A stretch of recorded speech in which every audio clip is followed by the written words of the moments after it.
নাইকাতে চলছিল pink summer sell আর আমার যা যা প্রোডাক্ট কার্টে থাকে আমি এই সেলগুলোতেই পারচেস করি। অনেকটা রিজনেবল প্রাইসে পাওয়া যায়।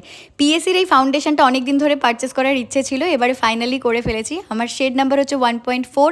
আর পিএসির ফাউন্ডেশন সম্পর্কে আমার আলাদা করে কিচ্ছু বলা নেই, তোমরা সবাই জানো।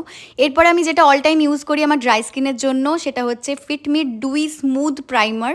তোমাদের যাদের ড্রাই স্কিন তোমরা ইউজ করে দেখতে পারো। এরপরে সুইস বিউটির এই বুলেট লিপস্টিকটা আমি পারচেস না করে আর পারিনি। কালারটা এতটাই মিষ্টি দেখতে, ভীষণই স্মুথ আর খুবই সুন্দর একটা ফিনিশ দেয়। এরকম ধরনের পিঙ্ক শেড আমার কাছে ছিল না এর আগে। এরপরে পিএসির একটা লুজ পাউডার কিনেছি জাস্ট ট্রাই করার জন্য। এরপর আমার অল টাইম ইউজ হয় যে প্রোডাক্টটা, সেটা হচ্ছে প্লামের নায়াসিনামাইড সিরাম। এটা পারচেস করেছি। একটা নতুন ভাইটামিন সি সিরাম পারচেস করেছি কজ আইকিউ এর 23%। এটা হাই অ্যাক্টিভ ইনগ্রিডিয়েন্ট রয়েছে, তাই ইউজ করে রিভিউ শেয়ার করবো। রিকভেলের একটা নাইট ক্রিমও কিনেছি। এত কিছু কেনার কারণে আমাকে নাইকা থেকে এই 3টে গিফট দেওয়া হয়েছে। যদি কোনোটার লিঙ্ক লাগে অবশ্যই কমেন্ট করে জানিয়ে আমি দিয়ে দেবো।